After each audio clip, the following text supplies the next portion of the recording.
Maka pembahasan di malam hari ini kita akan membahas tentang amalan-amalan yang dianjurkan untuk dilakukan di bulan Sya'ban.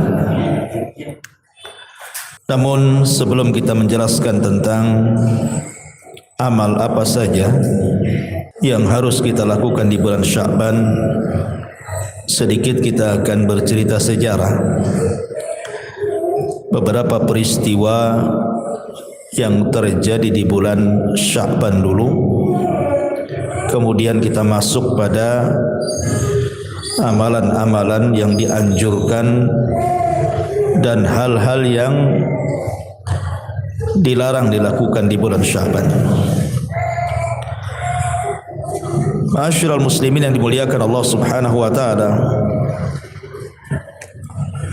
banyak peristiwa yang terjadi di bulan Sya'ban.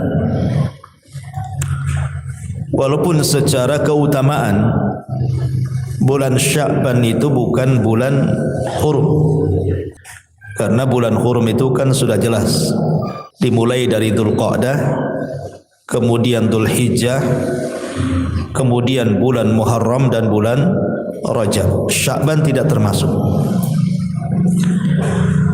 Artinya secara keutamaan bulan memang tidak ada.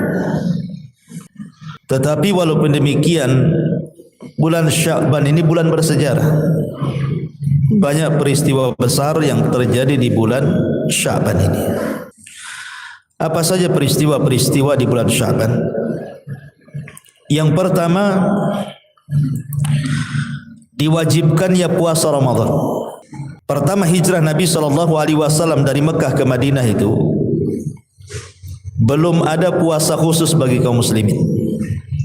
Ketika itu puasanya hanya mengikuti puasanya orang Yahudi tanggal 10 bulan Muharram. Tetapi tanggal 10 bulan Muharram Rasul puasa bertepatan dengan orang Yahudi bukan berarti Rasul mengikuti puasanya Yahudi, tidak. Tapi Rasul ketika bertanya soal alasan orang Yahudi kenapa berpuasa tanggal 10 Muharram, orang Yahudi beralasan dalam rangka menghormati Nabi Musa. Maka Rasul mengatakan kalau itu alasannya, maka kami lebih menghormati Musa dibandingkan kalian. Maka Rasul berpuasa tanggal 10 Muharram. Tetapi kemudian bertepatan dengan bulan Sya'ban tahun kedua dari hijrah Nabi SAW, turun ayat di mana Allah Subhanahu wa taala memerintahkan Rasul untuk berpuasa selama 1 bulan. Itulah yang disebut dengan Syahrul Ramadan, bulan Ramadan. Sehingga puasa tanggal 10 Muharram yang tadinya wajib dimansuh hukumnya menjadi sunnah karena sudah ada puasa Ramadan. Lah pensyariatan puasa Ramadan itu terjadi di bulan Sya'ban tahun kedua Hijriah. Ini peristiwa pertama. Peristiwa kedua, terjadinya pengalihan kiblat. Kaum muslimin di permulaan salat mereka menghadap Baitul Maqdis, sehingga kemudian Nabi SAW ketika itu merasa risih karena kiblatnya kaum muslimin dengan kiblatnya Yahudi sama-sama ke Baitul Maqdis. Maka Nabi SAW selalu melihat ke langit. Mudah-mudahan Allah Subhanahu wa taala menurunkan perintah pengalian kiblat sehingga tidak sama antara kiblat kaum muslimin dengan kiblatnya orang-orang Yahudi. Maka turun ayat Al-Baqarah 144. Qad nara taqalluba wajhika fis sama falanwalliyannaka qiblatan tardaha fawalli wajhaka syatral masjidil haram. Kami melihat, kata Allah, wajahmu yang terus menatap ke langit. Maka Allah mengatakan, falan walliyannaka kiblatan tardha, baik kami akan palingkan kiblat yang kau sukai. Maka arahkanlah wajahmu menuju Masjidil Haram. Maka pengalian kiblat itu terjadi juga di bulan Sya'ban. Dan ini peristiwa yang luar biasa. Akhirnya kaum muslimin punya kiblat sendiri menuju Baitullah Al-Haram. Ini peristiwa yang kedua. Kemudian peristiwa yang ketiga yang terjadi di bulan Sya'ban juga adalah, di antaranya adalah perang besar melawan orang-orang Yahudi yang disebut dengan perang Bani Mustalik. Perang Bani Mustalik. Lah perang Bani Mustalik ini akhirnya dimenangkan oleh kaum muslimin. Itu pun terjadi di tahun ke-5 Hijriah. Dan itu terjadi di bulan Sya'ban.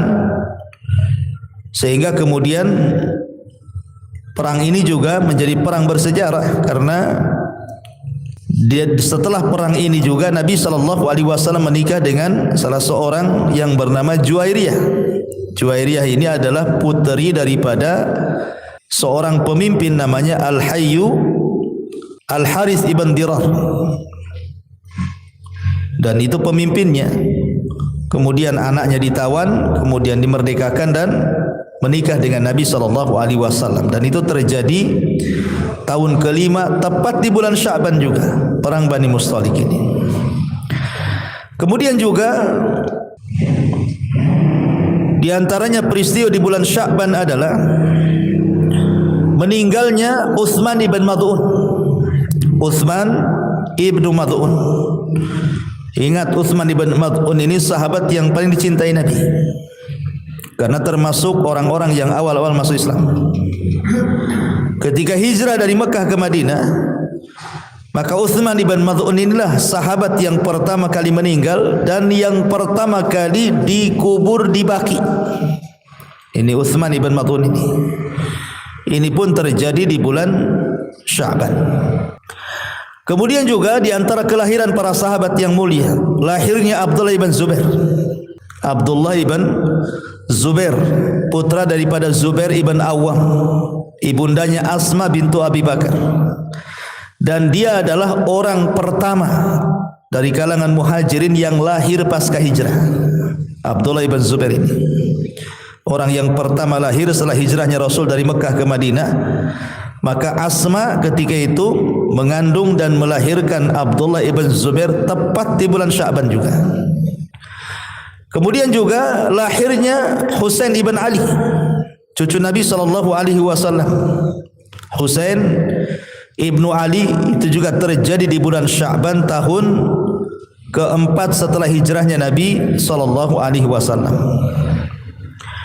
Kemudian juga beberapa syariah. Syariah ini artinya pasukan yang dikirim Nabi SAW, tapi Rasul tidak terlibat dalam pasukan itu. Di antaranya Syariah Fadak yang ketika itu dipimpin Ali radhiyallahu an, terjadi pada tahun ke-6 Hijriah, juga terjadi di bulan Sya'ban. Kemudian Syariah Daumatu Jandal. Syariah Daumatu Jandal itu pun terjadi pada tahun ke-6, terjadi di bulan Sya'ban. Pemimpinnya Abdurrahman ibn Auf. Kemudian juga Syariah Umar bin Khattab radhiyallahu an, itu pun terjadi bulan Sya'ban tahun ke-7 setelah hijrah. Kemudian Syariah Abi Qatadah juga pada tahun ke-8 Hijriah, terjadi di bulan Sya'ban, termasuk perang Al-Jisr. Perang Al-Jisr ini tahun 13 Hijriah, 23 Sya'ban. Dan banyak lagi. Adapun para ulama, peristiwa di bulan Sya'ban, Ibnu Katsir wafat itu di bulan Sya'ban. Al-Imam Ibnu Katsir ma'ruf, pengarang kitab Tafsirul Azim Ibnu Katsir, itu wafat pada tahun ke-774 dan bulannya adalah bulan Sya'ban. Kemudian juga Al-Imam Ibn Hazm, Imam Ibn Hazm, seorang ulama Zahiri, itu pun meninggal di bulan Sya'ban, di akhir-akhir bulan Sya'ban tahun 456 Hijriah. Dan banyak lagi peristiwa-peristiwa terjadi, termasuk juga turunnya perintah salawat kepada Nabi sallallahu alaihi wasallam. Innallaha wa malaikatahu yusalluna 'alan nabi ya ayyuhalladzina amanu sallu alaihi wa sallimu taslima. Ini pun ayat ini turun di bulan Sya'ban, memperbanyak salawat kepada Nabi sallallahu alaihi wasallam. Itu secara sejarah. Baik, kita masuk pada pembahasan. Ada beberapa riwayat yang bicara tentang keutamaan bulan Sya'ban ini. Al-Imam An-Nasa'i menyebutkan dalam sunannya dari sahabat Usamah ibn Zaid radhiyallahu anhu, dia mengatakan, qultu, aku berkata, ya Rasulullah, lam araka tasumu syahran minasy-syuhur ma tasumu min Sya'ban. Kata Usamah ibn Zaid ini, Rasul, aku tidak pernah melihat engkau berpuasa hampir 1 bulan dibandingkan bulan-bulan yang lainnya, kecuali engkau berpuasa di bulan Sya'ban. Apa, kenapa gitu ya? Jadi Rasul itu jarang sholat sunnah itu sampai full hampir 1 bulan. Lain dengan Ramadan, memang Ramadan 1 bulan kan itu ya. Maksudnya puasa sunnah, Rasul tidak pernah memperbanyak puasa sunnah itu hampir 1 bulan, kecuali bulan Sya'ban. Jadi Usamah bin Zaid ini bertanya alasannya, kenapa gitu ya? Maka Nabi SAW menjawab, dzalika syahrun yaghfulun nasu anhu bainar Rajab war Ramadan. Karena bulan Sya'ban adalah bulan yang manusia lalai. Manusia melalaikannya karena dia jatuh setelah Rajab dan jatuh setelah Rajab dan Ramadan. Jadi dia tengah-tengahnya. Dia bulan yang jatuh tengah-tengah antara bulan Rajab dan bulan Ramadan. Wa huwa syahrun turfa'u fihi al-a'mal ila rabbil alamin. Dan bulan Rajab adalah bulan diangkatnya amal-amal menuju Allah Rabb semesta alam. Fa uhibbu an yurfa amali wa ana shaim. Dan saya suka kalau seandainya amalanku diangkat sementara aku sedang berpuasa. Di sini ada 3 poin dalam hadis Usamah bin Zaid. Poin yang pertama, Nabi SAW ketika ditanya kenapa dia memperbanyak puasa di bulan Sya'ban, karena Sya'ban adalah bulan yang dilalaikan manusia. Bulan yang dilalaikan manusia. Kenapa dilalaikan manusia? Karena Sya'ban itu terjepit di antara 2 bulan mulia. Rajab itu bulan mulia karena termasuk Ashhurul Hurum. Ramadan itu lebih mulia lagi karena dia pemimpin bulan-bulan. Sya'ban ini tidak punya keutamaan. Dia terjepit di antara 2 bulan mulia. Sehingga karena orang lebih memperhatikan bulan Rajab, kemudian juga perhatiannya ke Ramadan, Sya'ban ini dilupakan. Sya'ban saja, sebentar lagi kan Ramadan, itu maksudnya. Sehingga kita lihat banyak di bulan Sya'ban itu kebanyakan manusia tidak memperbanyak ibadah. Padahal walaupun demikian kita dianjurkan banyak ibadah. Alasan manusia tidak banyak ibadah di bulan Sya'ban itu karena menyongsong Ramadan. Rata-rata kan sebagian mereka ada yang kerja keras 1 bulan Sya'ban ini supaya Ramadan tenang-tenang. Ada yang belanja gitu ya, menghabiskan uang di bulan Sya'ban ini supaya Ramadan alasannya tidak keluar lagi. Banyak perkara-perkara yang manusia dilupakan gitu ya. Alasannya menyongsong Ramadan, tetapi malah kemudian meremehkan amalan-amalan di bulan Sya'ban. Makanya kenapa Rasul mengatakan Sya'ban ini terkadang bulan yang dilalaikan manusia, karena terjepit di antara 2 bulan mulia. Padahal dalam kaidah para ulama bahwa mengamalkan sesuatu di waktu yang manusia melalaikannya berarti amalan itu memiliki pahala besar. Kalau seandainya antum melakukan amalan soleh di waktu yang manusia melalaikannya, maka amal soleh yang antum lakukan itu lebih besar pahalanya. Contoh, umpamanya waktu duha, mulai jam terbit matahari sampai waktu zuhur, itu disebut waktu duha namanya. Ya. Waktu duha itu adalah waktu yang dilalaikan manusia. Kenapa waktu duha dari terbit matahari sampai zuhur itu disebut waktu yang dilalaikan manusia? Karena itu waktu-waktu di mana manusia sibuk mencari dunia. Yang kantor ke kantor, yang pasar ke pasar, yang ke ladang ke ladang, yang kerja di jalan di jalan. Pokoknya mulai terbit matahari sampai zuhur itu orang sibuk-sibuknya kerja tuh. Lalai untuk ibadah kan. Tiba-tiba di saat manusia sedang sibuk bekerja, antum pula keluar dari kesibukan dunia, kemudian solat duha.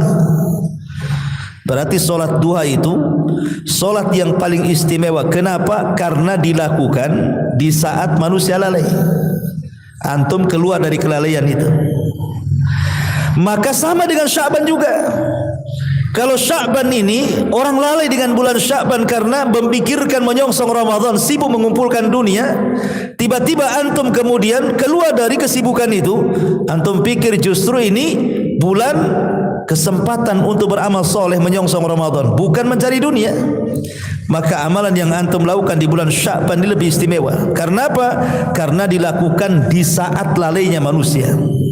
Ini satu perkara. Perkara yang kedua, bahwa amalan yang dilakukan saat lalai manusia itu menunjukkan keikhlasan. Menunjukkan keikhlasan. Seperti yang saya contohkan tadi, orang ketika sibuk bekerja, tiba-tiba antum keluar dari kesibukan orang, tiba-tiba solat. Itu tidak bisa dilakukan kecuali orang ikhlas.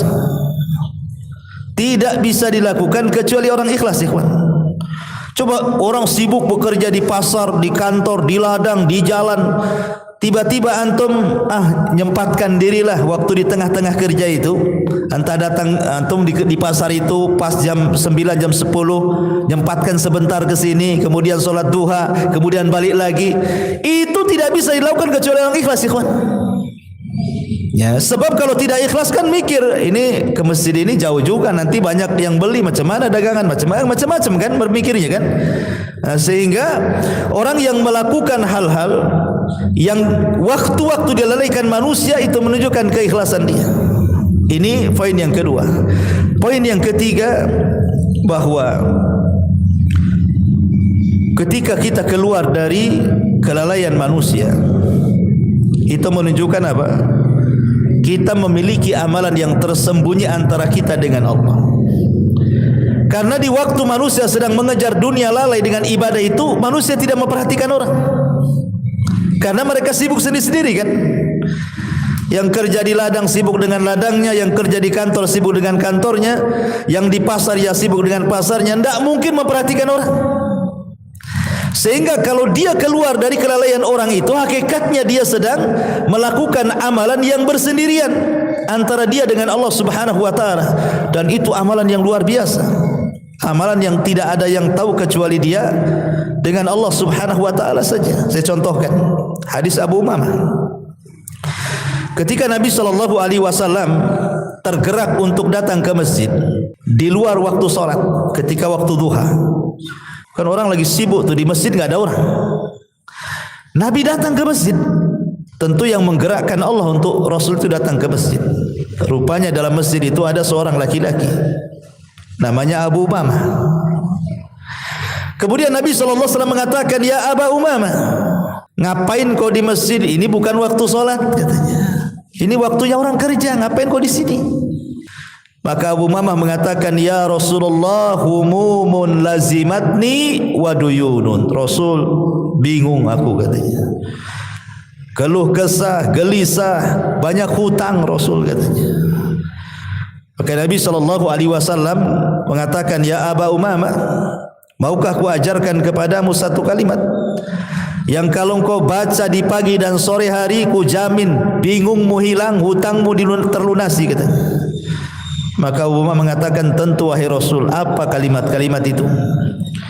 Maka Nabi SAW mengatakan, "Qul ya Aba Umamah," katakan ya Aba Umamah, "Allahumma inni a'udzubika minal hammi wal hazan. Ya Allah, aku berlindung kepadamu minal hammi wal hazan, dari kebingungan dan kesedihan. Minal ajzi wal kasal, dari kelemahan dan juga kemalasan. Minal jubni wal bukhli, dari ketakutan dan kebakhilan. Wa min ghalabatil daini wa qahrir rijal, dan berlindung kepadamu ya Rabb dari terkalahkan hutang atau dikalahkan manusia.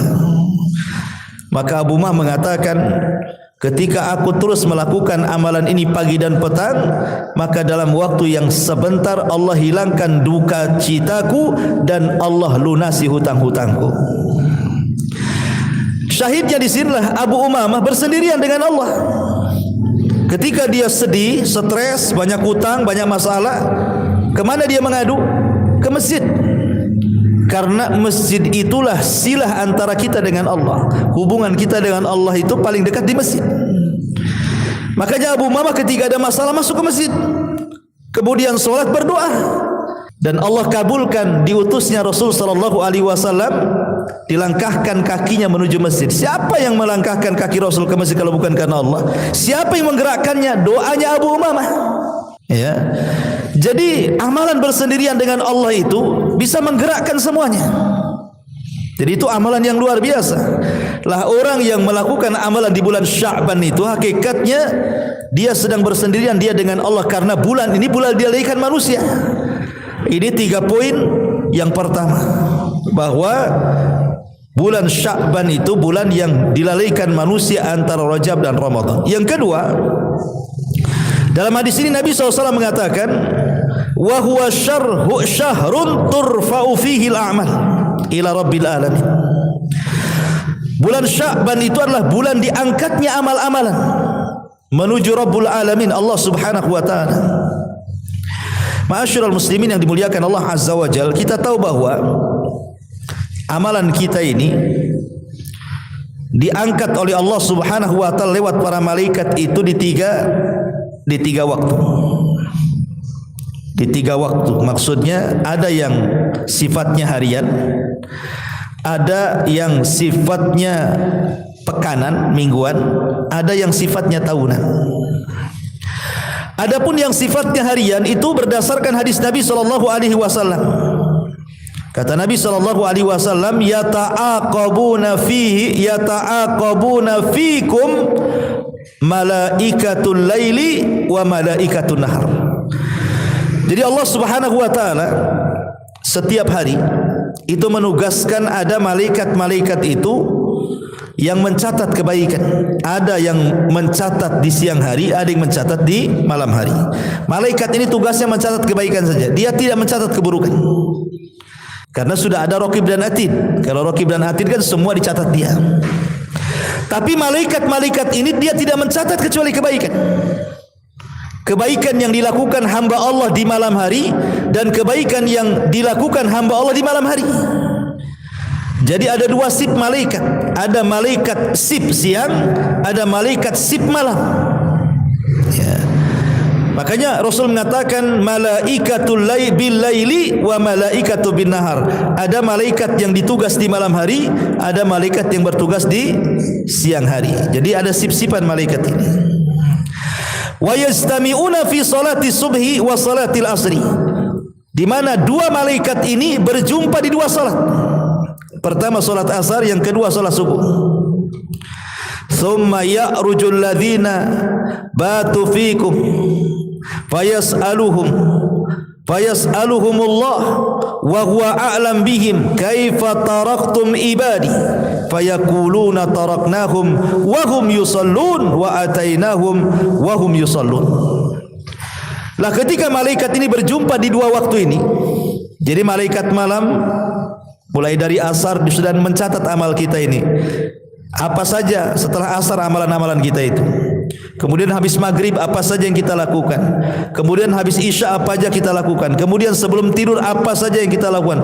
Terus sampai ketika bangun tidur, apa yang dilakukan dari kebaikan terus dipantau malaikat ini dan dicatat sampai waktu subuh. Lah ketika datang waktu subuh, manusia sudah solat subuh, sedang solat subuh, terhentilah catatan malaikat malam ini untuk ganti sip. Ya. Jadi setelah malaikat malam mencatat kebaikan kita itu, maka mereka di waktu manusia sedang solat subuh, mereka naik. Ketika mereka naik, turun malaikat yang mencatat kebaikan di siang hari. Kemudian akan mencatat kebaikan kita selepas subuh, zuhur, sampai waktu asar. Nanti di waktu asar nih, malaikat yang mencatat kebaikan di siang hari, di saat manusia sedang sholat, maka malaikat naik. Di waktu yang sama, malaikat yang mencatat kebaikan di malam hari turun. Begitu setiap harinya. Pertemuannya di waktu subuh dan asar. Lah setiap malaikat nih yang sudah mencatat kebaikan-kebaikan hamba-hamba ini, baik siang ataupun malam, langsung menghadap Allah. Maka Allah Subhanahu wa taala bertanya, "Ma taraktum ibadi?" Sedang apa kau tinggalkan hamba-hambaku? Maka malaikat-malaikat, pada Allah sudah tahu, tentu Allah bertanya seperti itu, bukan berarti Allah jahil, tidak, Allah tahu. Tetapi Allah Subhanahu wa taala hanya ingin menanya saja, padahal dia sudah tahu. Maka para malaikat ini mengatakan, taraknahum wa hum yusallun wa atainahum wa hum yusallun. Kami tinggalkan mereka sedang solat dan kami datang mereka sedang solat. Maksudnya kami tinggalkan mereka sedang solat subuh dan kami datang mereka sedang solat asar. Jadi dua solat itulah pertemuannya. Ini namanya amalan harian. Setiap hari amalan kita diangkat, waktu asar dan subuh. Makanya kenapa dua waktu solat ini istimewa. Rasulullah SAW sampai mengatakan, man hafadhu ala baradaini dakhalal jannah. Siapa yang menjaga dua waktu solat ini dijamin masuk surga. Maksudnya subuh dan asar. Dan sebagian ulama mengatakan subuh dan asar itu disebut dengan solat wusta, yang Allah katakan hafidhu ala salawati was salatil wusta. Jaga oleh kalian dua solat wusta. Solat wusta itu maksudnya solat asar ataupun solat subuh. Walaupun khilaf mana sebenarnya yang dimaksud solat wusta, asarkah subuhkah? Ada yang mengatakan asar, ada yang mengatakan subuh. Bagi yang mengatakan asar solat wusta berdasarkan nas. Ketika Nabi perang Khandaq, Rasul sampai tidak sempat solat asar kecuali waktu maghrib. Rasul marah dan mengatakan, semoga Allah memenuhi kuburan-kuburan orang-orang musyrik itu karena mereka mengakhirkan solat wusta pada waktunya. Lah ketika itu Rasul mengakhirkan solat asar. Berarti berdasarkan nas bahwa solat wusta itu solat asar. Bagi yang mengatakan bahwa solat wusta itu solat subuh, karena solat subuh itu solat pertengahan, dia tidak ada gandengannya. Zuhur ada gandengannya dengan asar, maghrib ada gandengannya dengan isya, subuh tidak ada. Makanya dia satu-satunya solat yang tidak bisa dijamak. Ya kan, yang bisa dijamakan zuhur dengan asar. Itu kalau solat siang. Kalau solat malam maghrib dengan isya, subuh tidak bisa. Dia tidak bisa dijamak dengan isya, nggak bisa juga dijamak dengan zuhur. Dia sendiri. Ya, makanya disebut wusta, dia tengah-tengah, dia nggak ada gandengannya dia. Dia tidak masuk pada solat malam maghrib dengan isya, dia tidak masuk pada solat siang zuhur dengan asar, makanya disebut wusta. Ada juga yang mengatakan seperti itu. Ini yang pertama. Amalan kita setiap hari itu diangkat pada waktu asar dan pada waktu subuh. Yang kedua, yang sifatnya mingguan atau pekanan berdasarkan hadis yang dikeluarkan Imam Muslim dari Abi Hurairah radhiyallahu anhu. Nabi SAW mengatakan, tuftahu abwabul jannati yaumal itsnaini wa yaumal khamis. Allah Subhanahu wa taala membuka pintu-pintu surga di hari Senin dan di hari Kamis. Fayughfar likulli 'abdin la yusyrik billahi syai'an illa rajulan kanat bainahu wa baina akhihi syahna. Maka akan diampuni pada tiap-tiap hamba yang tidak menyekutukan Allah sedikit pun, kecuali seseorang yang punya masalah dengan saudaranya, bertengkar dengan saudaranya, maka tidak akan diangkat amalannya. Jadi yang sifatnya pekanan, amalan kita diangkat setiap Senin dan Kamis. Makanya di situ ada syariat puasa Senin, Kamis. Ya. Lah yang sifatnya tahunan, inilah di bulan Syaban. Di bulan Syaban, sifatnya tahunan. Allah angkat amalan kita setiap setahun sekali di bulan Syaban. Tetapi perlu diketahui bahwa tidak ada satupun riwayat yang sahih, tidak ada satupun riwayat yang sahih yang bicara tentang keutamaan nisfu Sya'ban. Tidak ada. Tidak ada satupun riwayat yang sahih, sekali lagi, yang berbicara tentang keutamaan nisfu Sya'ban, pertengahan Sya'ban, kecuali satu riwayat. Satu riwayat. Inilah satu-satunya hadis yang disahihkan oleh Syekh Nasiruddin Al-Albani rahimahullah ta'ala. Tapi dari sekian banyaknya hadis tentang keutamaan nisfu Sya'ban itu tidak ada, kecuali satu saja. Disebutkan oleh Syekh Nasiruddin Al-Albani rahimahullah ta'ala dalam silsilah as-sahihah, yaitu riwayat dari Ibnu Majah dari sahabat Abi Musa Al-Asy'ari radhiyallahu an, dari Nabi sallallahu alaihi wasallam, Rasul bersabda, "Innallaha la yattali'u fi lailatin nisfi min Sya'ban fayaghfiru li jami'i khalqihi illa li musyrikin aw munafik." Sesungguhnya Allah akan menampakkan di malam pertengahan Sya'ban, dan Allah akan mengampuni seluruh makhluknya kecuali dua orang. Pertama orang musyrik, yang kedua orang munafik. Orang musyrik dan orang munafik. Dalam riwayat, orang-orang yang ada dalam hatinya syahna, permusuhan antara dia dengan orang lain. Maka berdasarkan hadis ini dan hadis yang lainnya, hadis yang kita baca tadi, bahwa Allah Subhanahu wa taala mengangkat amalannya, kemudian hadis yang disahihkan Syekh Albani rahimahullah taala di sini, bahwa dalam setahun itu ada bulan yang amalan kita akan diangkat oleh Allah Subhanahu wa taala kecuali dua manusia. Dua manusia ini tidak akan diangkat amalannya. Subhanallah. Ya, hati-hati, ini dua perkara tidak boleh ada di bulan Sya'ban. Pertama, kata Nabi sallallahu alaihi wasallam, yusyrik billahi syai'an, melakukan kesyirikan kepada Allah azza wajalla. Jangan melakukan kesyirikan di bulan Sya'ban. Datang ke dukun, percaya kepada jimat, kepada tangkal-tangkal. Kenapa? Rugi Anda. Sudah setahun kita kumpulkan amal kebaikan kita. Sudah setahun kita kumpulkan amal solat kita, amal puasa kita, amal birrul walidain kita, amal sedekah kita, haji umrah bolak balik kita. Harusnya bulan Sya'ban diangkat, tak diangkat pula. Yang kedua, orang yang dalam hatinya ada permusuhan, orang yang dalam hatinya menaruh dendam, orang yang dalam hatinya selalu bermasalah dengan sesama kaum muslimin. Maka ini orang-orang yang hatinya ada syahna, kedengkian dalam hatinya kepada kaum muslimin, tidak akan diangkat. Walaupun dia sholat, walaupun dia puasa, walaupun dia sedekah, walaupun dia berbuat baik sekalipun, walaupun puasanya 5 waktunya rajin, ya kan, zakatnya dia tunaikan, birrul walidainnya dia orang yang paling baik, gitu ya. Apa sebutkan amal ibadah yang antum lakukan, tapi kalau dalam hatinya ada syahna, syahna itu ada kedengkian, dia dengki sama orang, dendam sama orang, maka tidak akan diangkat amalannya, kan rugi. Ya, makanya Sya'ban ini sebenarnya dua puasa yang harus diperhatikan. Pertama puasa hati, yang kedua puasa badan. Dan yang paling penting puasa hati daripada puasa badan itu. Karena puasa hatilah yang menentukan diangkatnya puasa badan. Kalau badannya berpuasa tapi hatinya tidak berpuasa, masih dendam sama orang, dengki sama orang, hasad sama orang, percuma puasanya bulan Sya'ban itu. Bahkan hanya percuma bulan puasa di bulan Sya'ban saja. Puasa sebelum-sebelumnya yang kita lakukan 1 tahun itu enggak diangkat oleh Allah laporannya. Makanya kenapa penting di bulan Sya'ban itu puasakan hati, setelah itu baru puasakan badan. Ya, ini poin yang kedua dari hadis ini.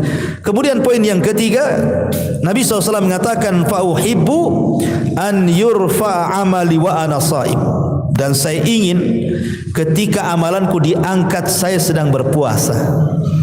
Ini sedikit yang kita akan bahas agak panjang tentang puasa di bulan Sya'ban. Ma'asyiral muslimin yang dimuliakan Allah Azza wa Jalla, banyak riwayat saya katakan tadi bahwa Nabi SAW itu sering berpuasa di bulan Sya'ban. Salah satunya adalah Aisyah Ummul Mukminin radhiyallahu anha. Beliau mengatakan, lam yakunin nabiyyu sallallahu alaihi wasallam yasumu syahran akthar min Sya'ban. Kata Aisyah radhiyallahu anha mengatakan, Nabi tidak pernah puasa hampir 1 bulan, maksudnya puasa sunnah, kecuali di bulan Sya'ban. Ya. Menunjukkan hadis Aisyah itu apa? Rasul tidak pernah berpuasa hampir 1 bulan kecuali di bulan Sya'ban, menunjukkan bahwa Rasul banyak puasa di bulan Sya'ban, gitu maksudnya. Kemudian juga riwayat yang lain dari Ummu Salamah. Ya. Ummu Salamah radhiyallahu anha, aku bertanya kepada Aisyah radhiyallahu anha tentang puasa Rasul. Maka Rasul mengatakan, kana yasumu hatta naqul qad shama wa yuftir hatta naqul qad aftar. Walam arahu shaiman min syahri qattun aktsar min siyamihi min Sya'ban. Kata Aisyah radhiyallahu anha, aku tidak pernah melihat Rasul berpuasa hampir 1 bulan lebih banyak dibandingkan di bulan Sya'ban. Menunjukkan bahwa bulan Sya'ban itu bulan puasanya Nabi sallallahu alaihi wasallam untuk puasa sunnah. Kalau Ramadan kan puasa wajib, ya 1 bulan. Kalau Sya'ban ini dikhususkan Rasul untuk puasa sunnah saja. Pertanyaan, kenapa Nabi sallallahu alaihi wasallam membedakan bulan-bulan yang lainnya dengan puasa sunnah dengan bulan Sya'ban? Sampai hampir 1 bulan itu Rasul puasa. Mulai tanggal 1 sampai hampir selesai Sya'ban itu Rasul berpuasa. Tentu ya dibedakan antara puasa Sya'ban dengan puasa Ramadan. Kalau puasa Ramadan kan full 1 bulan. Baik bulannya 29 hari atau bulannya 30 hari digenapkan, tetap Ramadan itu 1 bulan. Tetapi Sya'ban itu tidak sama dengan Ramadan, tidak boleh 1 bulan. Karena sebelumnya Nabi mengatakan, kalian tidak boleh puasa 1 hari atau 2 hari sebelum Ramadan, kan gitu ya. Kalian tidak boleh berpuasa 1 hari atau 2 hari sebelum Ramadan, kata Rasul. Kenapa? Karena 1 hari atau 2 hari sebelum Ramadan dinyatakan sebagai hari yang diragukan. Karena itu sudah mendekati melihat hilal, tidak boleh. Artinya kalaupun puasa Sya'ban itu diperbanyak, jangan sampai full 1 bulan, gitu maksudnya. Mungkin berhenti di tanggal 27. Ya, berhenti di tanggal 27 Sya'ban. Ya, karena tanggal 28, 29 ini lihat-lihat bulan orang kan, sudah mau melihat bulan, dikhawatirkan kita sedang sholat sunnah tahu-tahu masuk Ramadan. Ya, makanya dilarang. Artinya tidak boleh sama. Tetap kalau Ramadan 1 bulan, kalau Sya'ban itu di bawah Ramadan, gitu maksudnya ya. Tapi kenapa alasannya Rasul sampai puasa sunnah setiap hari gitu ya di bulan Sya'ban itu? Walaupun ada sebagian ulama mengatakan maksudnya Rasul memperbanyak puasa di bulan Sya'ban itu maksudnya puasa-puasa sunnah yang sudah ada, seperti Senin Kamis, puasa Daud, puasa Ayyamul Bid, gitu maksudnya gitu ya. Tapi ada juga yang mengatakan tidak, ya puasa sunnah dari mulai tanggal 1 Sya'ban sampai tanggal 27 Sya'ban, gitu maksudnya ya. Jangan lewat 1 atau 2 hari sebelum Ramadan, gitu. Ini alasannya. Pertama, alasannya karena Nabi SAW itu suka safar. Rasul itu suka safar di luar Sya'ban. Sehingga ketika safar itu Nabi terbiasa puasa, kalau lagi mukim terbiasa puasa 3 hari dalam sebulan yang disebut dengan Ayyamul Bid. Tapi ketika safar Rasul tinggalkan. Kemudian seolah-olah Rasul mengumpulkan puasa Ayyamul Bid itu dijadikan satu di bulan Sya'ban, gitu maksudnya. Diqadha ya bahasa kitanya ya. Jadi karena ketika safar dia tinggalkan puasa 3 hari dalam sebulan itulah dikumpul-kumpul, akhirnya diqadha di bulan Sya'ban.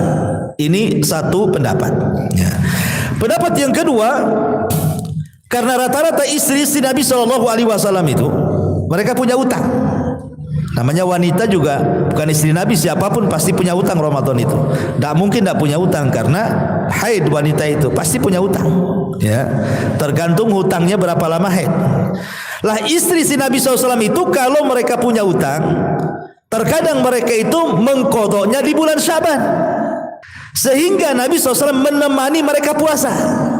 Ya, karena istri-istrinya puasa, Rasul ikut puasa. Saya paham ya. Jadi ada yang mengatakan seperti itu. Jadi Rasul memperbanyak puasa di bulan Sya'ban itu karena mengikuti puasa istri-istrinya. Ini satu pendapat. Pendapat yang kedua ada yang mengatakan seperti itu. Pendapat yang ketiga, dan inilah pendapat yang paling rajih wallahu alam. Ya, maksudnya pendapat inilah yang lebih banyak dipilih para ulama, karena bulan Sya'ban itu bulan yang dilalaikan manusia, yang sudah saya jelaskan tadi. Karena bulan Sya'ban itu bulan yang dilalaikan manusia, karena dianggapnya bukan bulan mulia, lewat begitu saja, entar lagi Ramadan kok gitu ya. Makanya Rasul itu ingin memperbanyak puasa di saat lalainya manusia, maka Rasul berpuasa hampir 1 bulan full. Ya, tentu berbeda dengan wajib. Ya, itu 3 alasan kenapa Nabi SAW memperbanyak puasa di bulan Sya'ban. Tentu hikmahnya salah satunya yang paling besar adalah persiapan masuknya Ramadan. Itu hikmah yang paling besar. Kenapa kita disuruh memperbanyak puasa, baca Quran, qiyamul lail di bulan Sya'ban itu? Supaya ketika masuk Ramadan kita ringan. Ya, ringan untuk berpuasa karena sudah terbiasa puasa di bulan Sya'ban. Dan ini disebutkan oleh para ulama salaf seperti Salamah ibn Kuhail rahimahullahu taala mengatakan, Syahrul Sya'ban syahrul qurra. Bahwa bulan Sya'ban itu bulannya orang yang suka menghatamkan Quran. Bulannya orang-orang yang gemar dengan Al-Quran. Wa kana Habib ibn Abi Thabit rahimahullahu taala, idza dakhala Sya'ban, apabila masuk bulan Sya'ban, dia mengatakan hada syahrul qurra. Ini bulannya para pencinta Quran. Jadi para ulama salaf itu menjadikan bulan Sya'ban itu bulan murajaah Al-Quran. Mereka memperbanyak baca Quran, menghafal Quran, murajaah lagi Al-Quran, supaya ketika masuk Ramadan mereka punya hafalan. Mungkin hafalannya sudah lancar bacaannya, sehingga kalau menghatamkan di bulan Ramadan cepat. Ya. Juga dikatakan oleh Amr ibn Qais Al-Mala'i rahimahullahu taala, idza dakhala Sya'ban aghlaq hanutahu wa tafarraga li qiraatil Quran. Apabila bulan Sya'ban datang, maka Amr ibn Qais ini dia tutup pintunya, dia tidak menerima tamu, dia habiskan untuk membaca Al-Quran. Dan ulama mengatakan Rajab adalah syahru zar'in, wa Sya'ban syahru syaqin, wa Ramadan syahru hisadin. Dan ini sudah saya jelaskan bahwa bulan Rajab bulan menanam, Sya'ban itu bulan pengairan, dan juga Ramadan bulan memetik. Artinya Sya'ban ini justru bulan pemupukan ibadah, karena dia bulan nyiram, kata ulama kan. Apa fungsi nyiram itu? Ya mupuk. Ya, jadi ibadah-ibadah yang sebelum Sya'ban kita lakukan, seperti bulan Rajab kita melakukan puasa, baca Quran, apa saja itu dipupuk di bulan Sya'ban ini. Jangan sampai ditinggalkan. Yang sudah biasa dilakukan itu jangan sampai ditinggalkan di bulan Sya'ban. Dipupuk terus gitu ya, supaya ketika Ramadan, disitulah orang dapat hasilnya. Jadi terbiasa puasanya, terbiasa baca Qurannya, terbiasa zikirnya, terbiasa, dan begitu seterusnya. Itu diantara faedah kenapa Nabi SAW memperbanyak puasa di bulan Sya'ban ini. Tapi ma'asyiral muslimin, tidak ada ibadah satupun yang khusus di pertengahan Sya'ban ya, enggak ada. Ingat, karena ada sebagian masyarakat yang mengkhususkan nisfu Sya'ban. Tidak ada, karena tidak ada riwayatnya masalahnya. Semua riwayatnya lemah masalahnya. Tidak ada yang sahih tentang keutamaan nisfu Sya'ban itu, kecuali satu hadis tadi saja. Hadis tentang Allah menampakkan kepada hamba-hambanya mengampuni semua makhluk-makhluknya kecuali orang musyrik dan munafik. Dan riwayat kecuali orang musyrik dan orang yang menaruh dendam. Ya, tetapi Abdullah ibn Mubarak ketika ditanya tentang nisfu Sya'ban, apakah nisfu Sya'ban itu Allah turun ke langit dunia? Kata Abdullah ibn Mubarak, Allah turunlah bukan nisfu Sya'ban saja, setiap malam Allah turun katanya. Karena riwayatnya apa? Yanzilu Rabbuna ila sama'i dunya fi kulli thuluthil lailil akhir wa dzalika kulla lailatin.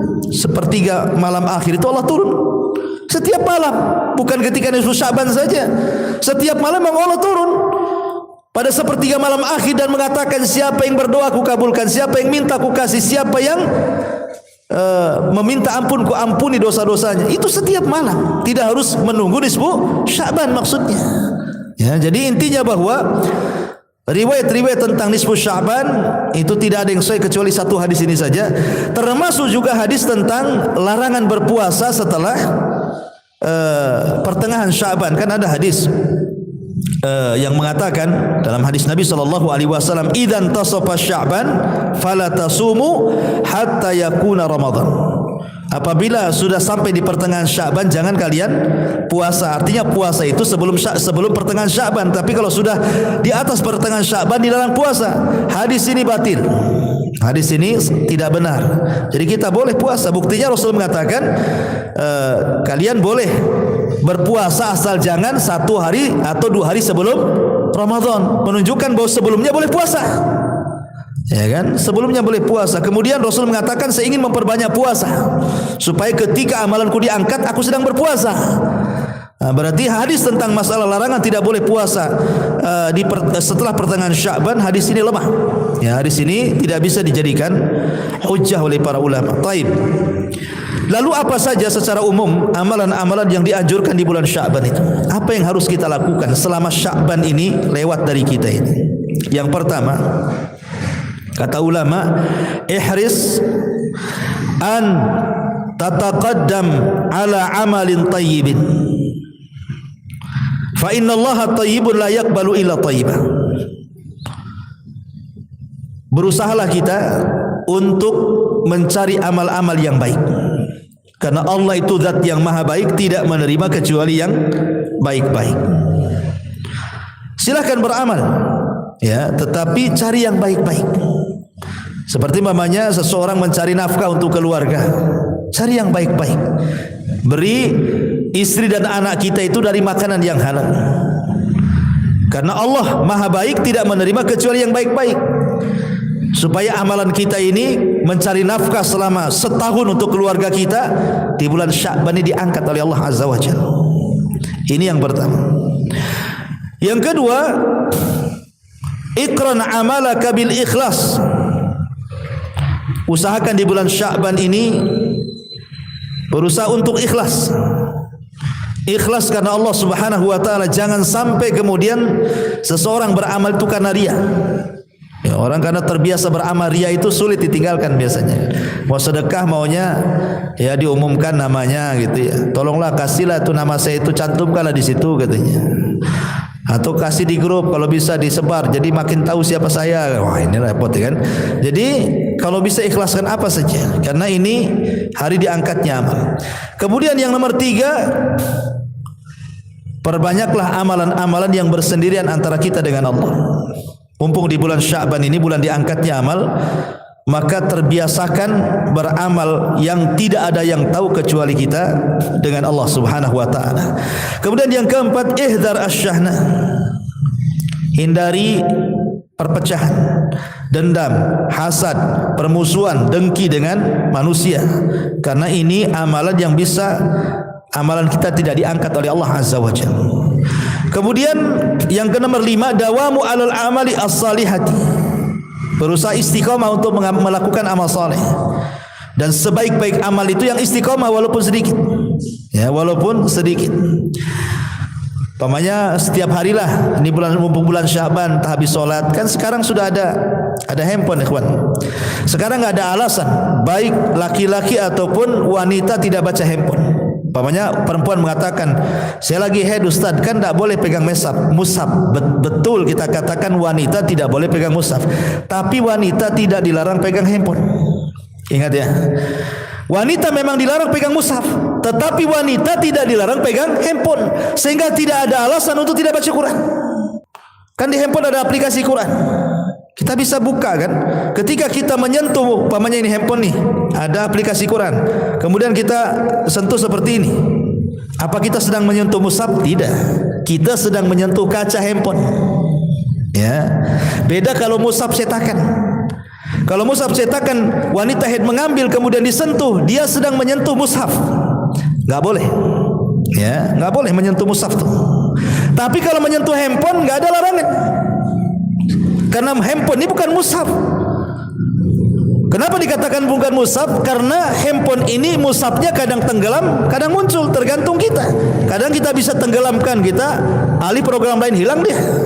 Kalau kita munculkan, kita tombol muncul lagi kan gitu ya. Berarti ini bukan mushaf. Ini hanya alat elektronik saja.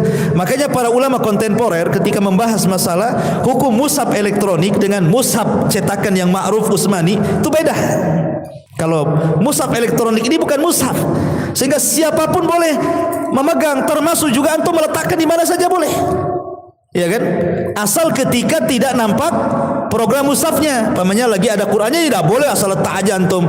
Tapi kalau sudah antum hilangkan, antum cari program lain, kemudian tertutup program mushafnya, kemudian kita katakan handphonenya saya letak begini di mana saja boleh.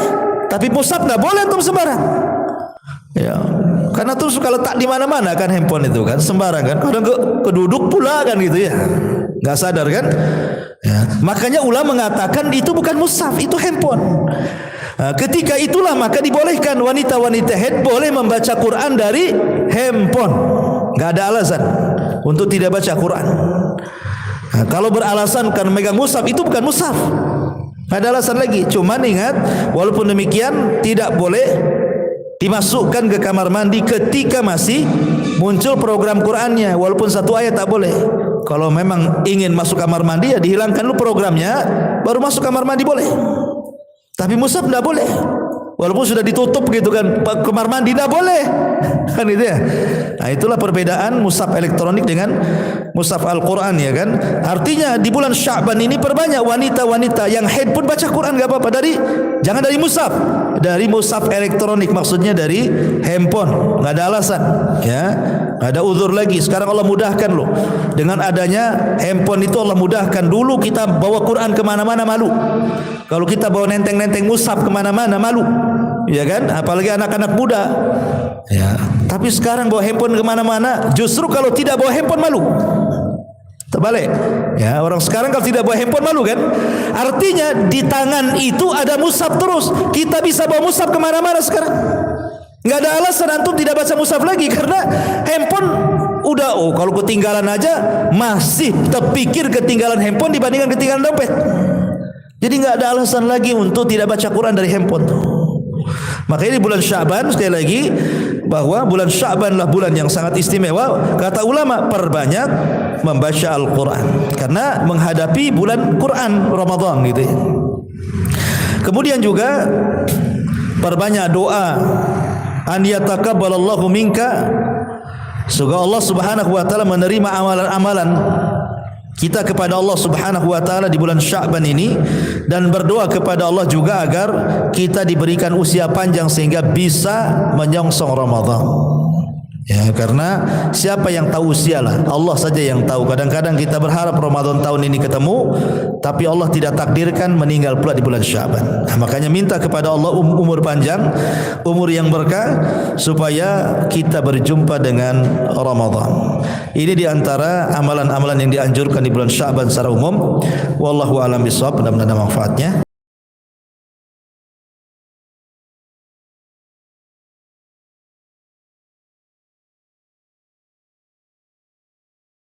Subhanallah